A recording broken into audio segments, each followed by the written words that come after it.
देश में सारे बड़े बड़े पद महिलाओं के पास है आदरणीय भाभी जी। वो इसलिए क्योंकि महिलाएं बुद्धिमान होती है। 8 मार्च महिला दिवस के दिन मैंने पत्नी से पूछा, मैंने कहा ये बता महिला काय का रूप है? पत्नी बोली शक्ति का। मैंने कहा पुरुष? बोले सहन शक्ति का।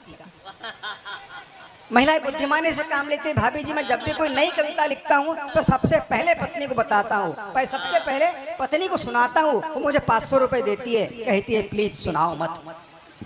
एक दिन मैंने कोरोना काल के दौरान आदरणीय दादा मैंने पत्नी से अजीब सवाल किया, मैंने देख भगवान राम को वनवास हुआ था, उसके बावजूद सीता माता राजमहल के सारे सुख छोड़ के उनके साथ जंगल में चली गई। इस बात से तुझे मिली कोई सीख है? पत्नी बोली हाँ, जिसकी 3-3 सास हो उस बहू का जंगल जाना ही ठीक है।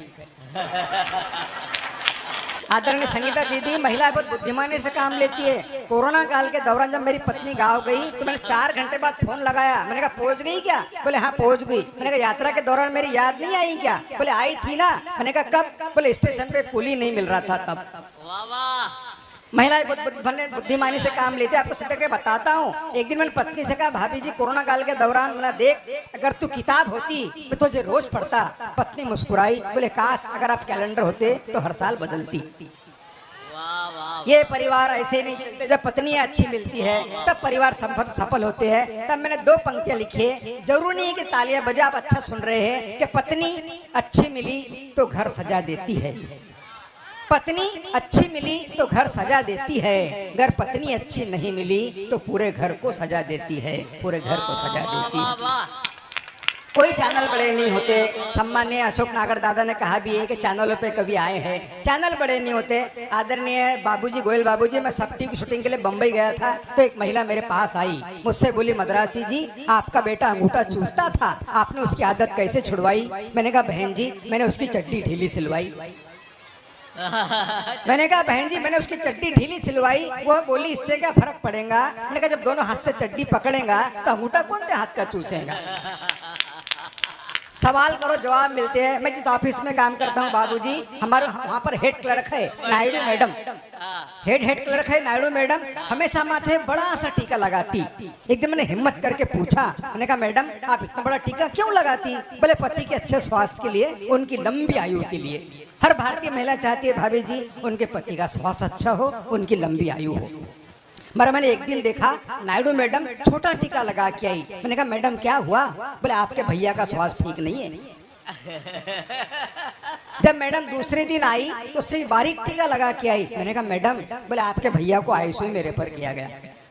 जब मैडम तीसरे दिन आई तो माचिस के गुल जैसा बारीक सा टीका लगा के आई। मैंने कहा मैडम, बोले नहीं आज उनका ऑपरेशन है।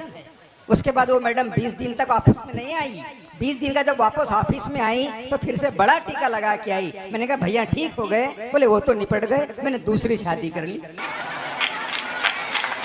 मैं 4 पंक्तियां पढ़ता हूँ आनंद ले कि बस में सफर करते हुए एक महिला ने कंडक्टर से पूछा बस में कितने घंटे रहते हो भाई? कंडक्टर हाजिर जवाब था, बोला 14 घंटे सरकारी बस में रहता हूँ और 10 घंटे पत्नी के बस में रहता हूँ। 14 घंटे सरकारी बस में और 10 घंटे पत्नी के बस में रहता हूँ। मुझे मेरा पता है कैसे सहता हूँ, कभी इसके कभी उसके बस में रहता हूँ, कभी इसके कभी उसके बस में रहता हूँ। वाह वाह वाह। आपकी कमजोर तालियों के लिए बहुत बहुत धन्यवाद। आदमी जैसा दिखता वैसा होता नहीं है। मैं आपको सिद्ध करके बताता हूँ। 6 दिन पहले मेरे एक दोस्त का फोन आया, बोले घर में प्रसाद के लिए आओ। मैं घर पहुंचा तो उसका बेटा सामने आया, बोले अंकल नमस्ते, ले पानी पियो। मैंने कहा बेटा तेरा नाम क्या है? बोले अंकुश।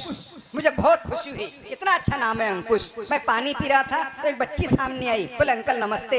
मैंने मित्र की तरफ देखा, मित्र बोला ये मेरी छोटी बेटी प्रगति। मैंने कहा गजब कर रहा है, तो पहला आदमी है जो अंकुश के बाद प्रगति कर रहा है। वाह वाह वाह वाह। विसंगतियों से हंसी निकल के आती है। अच्छा सुन रहे आप, अच्छा सुने, तालियों की मैं आप बिल्कुल उम्मीद नहीं करूंगा। मैंने कहा गजब कर रहा है, तो पहला आदमी है जो अंकुश के बाद प्रगति कर रहा है। आदरणीय गोयल बाबूजी आप एडवोकेट है, मेरा एक दोस्त एडवोकेट है, एक डॉक्टर है। हम तीनों साथ में बैठे थे। मेरे डॉक्टर दोस्त ने अनायास ही कह दिया, बोले हम डॉक्टर है, सफेद कोट पहनते, कितने अच्छे दिखते, तुम वकील हो, काले कोट क्यों पहनते? मेरा वकील मित्र नाराज हो गया। वह बोला हम काले कोट थोड़ी पहनते, हमारे कोट भी पहले सफेद थे, वो तो हमारे कारनामे देखकर काले हो गए। विसंगतियों से हास्य निकल कर आता है, अच्छी अच्छी बातें सुनने का प्रयास करें। मुझे एक अच्छी घटना याद है, आजकल बाबाओं का जमाना है। एक ट्रेन में बाबा जा रहे थे तो टीसी ने उनसे पूछ लिया, बोले बाबा कहाँ जा रहे? तो बाबा बड़े जोशो खरोश में थे, आजकल बाबा बड़े जोशो खरोश में है, उत्साह में है। तो बाबा ने भी जोश जोश में कह दिया, बोले बेटा वहीं जहाँ भगवान राम पैदा हुए थे। बोले बेटा वहीं जहाँ राम पैदा हुए थे। तो टीसी ने कहा, बोले अच्छा बाबा अयोध्या जा रहे हैं? बोले हाँ बेटा अयोध्या जा रहा। बोले टिकट बताओ। बोले बेटा टिकट तो नहीं है। तो उस टीसी ने 2 पुलिस वालों को बुलाया, बोले बाबा चलो। बोले बेटा कहाँ? बोले वहीं जहाँ कृष्ण पैदा हुए थे। जैसा दिखता वैसा होता नहीं बाबूजी, कई तरह के बाबा हुए, आधे से ज्यादा बाबा जेल में है, 2-4 बाबा बाहर है, पर सभी बाबा बुरे नहीं होते। एक बाबा तो बेचारे बहुत अच्छे, जिन्होंने सभी से कहा योग करो योग करो योग करो। हम सब लोग योग करने में लग गए, बाबा उद्योग करने में लग गए। मेरा एक दोस्त है जिसने कसम खाया कि जिंदगी में कभी शादी नहीं करूंगा। एक दिन सुंदर सी महिला के साथ दिखा, इसके पहले कि मैं कुछ बोलूं उसने ही कहा ये तेरी भाभी है पगले। मैंने कहा तूने तो कसम खाया था कभी शादी नहीं करूंगा। बोले हाँ, इसने भी कसम खाई थी कभी शादी नहीं करूंगी। दोनों के विचार मिले, फिर हमने शादी कर ली। मैंने कहा कब हुई शादी? बोले 3 साल हो गए। मैंने कहा बाल बच्चे? बोले बिल्कुल नहीं है। मैंने कहा क्यों? बोले विचार नहीं मिल रहे। वाह वाह।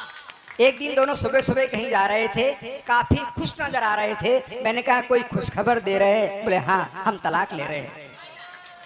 तब मैंने 4 पंक्तियां लिखी आनंद ले कि मित्र की असफल शादी के बाद जब सफल तलाक हुआ, तब तलाक के दस्तावेज पे दस्तखत के लिए मित्र के पत्नी ने मित्र से पूछा आपके पास पेन है क्या? मित्र के पत्नी ने मित्र से पूछा आपके पास पेन है क्या? मित्र सहजता से बोला बिछड़ते हुए भी तुमने किन शब्दों को छुआ है? अब पेन की क्या कमी है? सारा पेन तो तुम्हारा ही दिया हुआ है, सारा पेन तो तुम्हारा है। मैंने 4 पंक्तियां लिखी आनंद ले कि दारूबंदी पर मंत्री जी का भाषण। भाषण के बाद कुछ कार्यकर्ता मंत्री जी के पास आए, बोले सर आपने दारूबंदी पर अच्छा भाषण दिया है, जनता का दिल जीत लिया है।